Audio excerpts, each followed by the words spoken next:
Olá, galerinha. Oi, eu de novo. Edneide. Com o quê? Com repertório. Repertório para quê? Para chegar a uma redação nota 1000.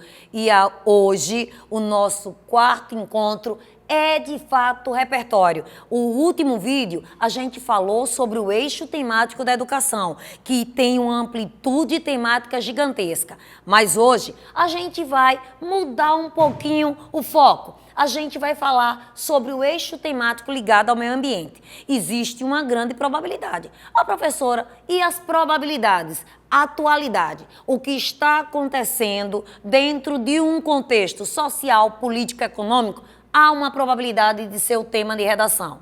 Então, se eu vou falar sobre meio ambiente, eu posso ter uma temática ligada à questão do lixo. Não é à toa que a gente, numa sociedade consumista, a gente produz e descarta. Então, o lixo tem seus problemas, porque tem uma relação com o consumismo, com essa produção acelerada, com essa obsolescência programada. Então, a gente tem a questão do lixo. Outro problema que a gente tem é em relação à água. A gente tem um problema sério, porque a gente consome de maneira inconsciente, achando que é um bem que não vai acabar. Então, a gente tem hoje mais ou menos 1 bilhão de pessoas no mundo que não têm acesso à água tratada.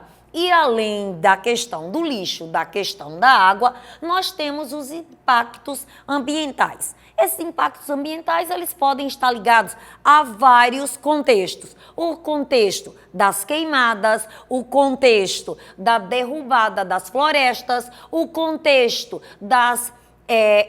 dos lixos, da poluição sonora, da poluição dos rios, da poluição ambiental, não esquecendo que eu acho que a gente merece um tema desse até para despertar a consciência ecológica que a gente pode trabalhar dentro da nossa redação. É um tema bem queridinho do Enem.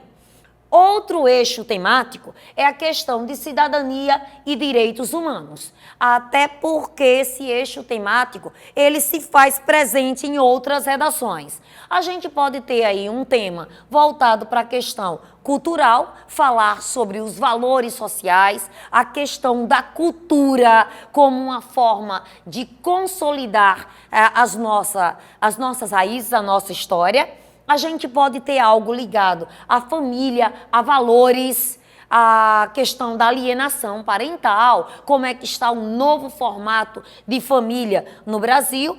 A gente tem a questão das moradias, porque são problemas seríssimos para serem resolvidos. Nós temos problema com energia, nós temos problema com água, nós temos problema com alimentação e a gente tem problemas com moradia, sim. A gente precisa de um projeto político que reveja o nosso tecido periférico, as nossas favelas, as nossas encostas. A gente precisa de um projeto como esse. Outro projeto que a gente precisa rever, ler um pouco, entender as suas causas, as suas consequências, o seu repertório, está ligado à questão da mobilidade. Hoje não tem outro jeito. Os modais de deslocamento precisam fazer parte desse novo conceito de direitos humanos. É uma garantia de cidadania. E aí a gente tem esse novo olhar para a velhice, os direitos consolidados, o Estatuto do Idoso, esse novo olhar. Aqui são alguns temas que podem aparecer. É claro que, se tratando de Enem, esses temas precisam estar ligados a um problema. Lixo tem problema? Claro que lixo tem problema. Lixo tem acúmulo, lixo traz doença. Água tem problema? Tem a escassez de água, o consumo exagerado, certo? Os impactos ambientais, é só a gente lembrar de Brumadinho e Mariana. Com relação à cultura, a cultura são os hábitos, os costumes. Qual é o problema que a gente tem? Quando a gente não se permite abrir-se para o novo, a gente não se permite visualizar algo lá adiante. Não se muda um país que não seja pela sua cultura. com relação à família, à desestrutura familiar, a toda a questão da violência em terreno doméstico, que foi exatamente o que aconteceu agora na pandemia. A violência doméstica aumentou. A gente tem falta de moradia, moradias precárias e uma falta acentuada. Apesar de alguns programas nos últimos anos terem reduzido esse déficit, mas a gente ainda tem muito. Falta mobilidade? Claro que falta mobilidade. Você vai andando de bicicleta e daqui a pouco você cai dentro de um esgoto. Não tem transporte público de qualidade. Nós não temos modais alternativos para ter uma mobilidade. E a velhice? A questão dos direitos. O mercado de trabalho não aceita, a sociedade de maneira geral não reconhece o potencial desse povo que tanto trabalhou para nos garantir o que a gente tem hoje. Para a gente enriquecer um pouquinho mais a nossa redação, vamos pensar o seguinte: falou em direitos, a gente fala na Declaração Universal dos Direitos Humanos, que foi exatamente em 1948. Então, em 1948, a gente tem a Declaração Universal dos Direitos Humanos. Em 88, a gente tem a Constituição Federal. Então, a gente tem aí, certo, 40 anos da Declaração Universal e da Constituição Brasileira. Falou em direitos humanos, coloca a Constituição. Quando a gente fala em tecnologia, em modernidade, seja lá em que momento a gente tem, porque, por exemplo, os impactos ambientais, é claro que tem uma relação muito grande com a questão da revolução industrial. Então, faz essa ponte, causa, consequência, problema, resolve com soluções.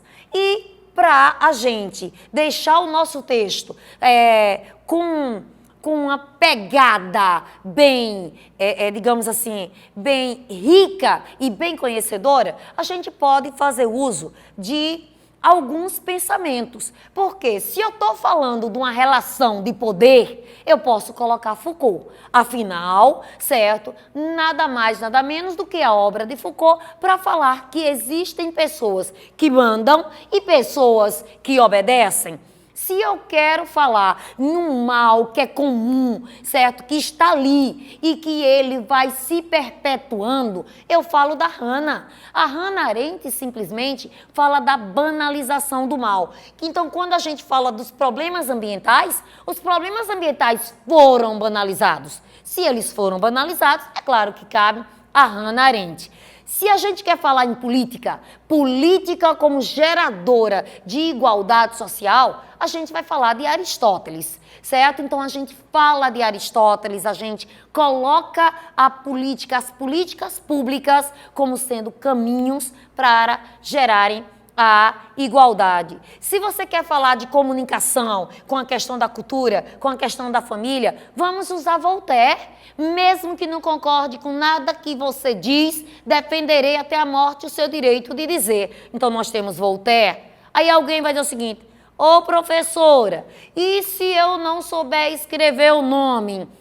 Simplesmente não será, certo, descontado nada. Um erro na escrita de um nome estrangeiro, certo, ele é ignorado. Se você não tem a ideia total, você não usa aspa, você usa o parafraseando. Parafraseando Foucault, certo, dentro da relação de poder, parafraseando a Hannah com a banalização do mal, falando da política geradora de igualdade com Aristóteles, falando da comunicação de liberdade com o Voltaire. E se você quer falar em luta de classes, você quer falar em igualdade do proletariado, é claro que você vai falar de Karl Marx. Falou de dinheiro, falou de capitalismo, fala de Karl Marx. Você pode falar de Bourdieu com a questão do hábitos, a questão do conhecer da sociedade em que você vive. Se você quer falar, certo, desse medo que nos aprisiona, vai para Platão. A gente fala simplesmente, certo, da questão da caverna. Esses medos, esses valores, esses conceitos que nos aprisionam. O Bauman é o queridinho agora, certo? Falou em tecnologia, fala em Bauman. Fala na sociedade líquida, nas coisas que são efêmeras e passageiras. Se você vai falar de meio ambiente, você não pode esquecer jamais do Han Jonas. O princípio da responsabilidade. Consuma agora para deixar para gerações futuras exatamente aquilo que você recebeu. Além do Han Jonas, a gente tem o Nietzsche com a questão do comportamento de manada. Nós somos reflexo e agimos, certo, nessa pegada. Então aqui, ó, a gente tem o Nietzsche. E aí, o Dimenstein, que infelizmente foi uma perda tremenda para o Brasil. Então, nosso jornalista, o escritor de Cidadão de Papel. Então, a gente pode usar o Dimenstein dizendo que as leis no Brasil parecem que são teóricas. Afinal, a Constituição de 88, ela é riquíssima em direitos, mas a consolidação desse direito ainda ele não se faz presente. Você pode também trabalhar com a questão de Newton, toda ação e uma reação.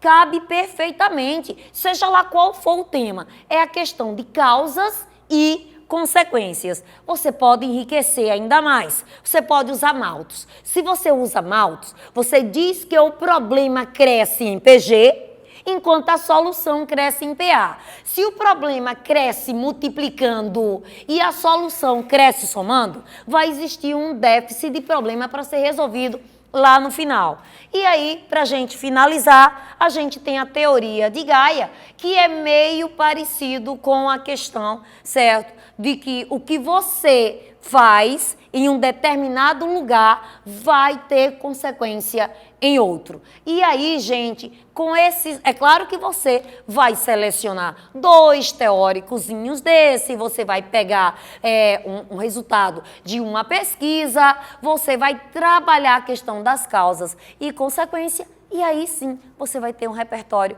sociocultural produtivo. E você mostra para o seu leitor que você sabe trabalhar com as áreas do conhecimento. Você vai trabalhar com estatística, você vai trabalhar com sociologia, você vai trabalhar com política, você vai trabalhar com literatura, vai trabalhar com comunicação e você vai chegar mais próximo, com certeza, da nota 1000. Essa é a dica de hoje. Se liga nessa, vamos para o 1000.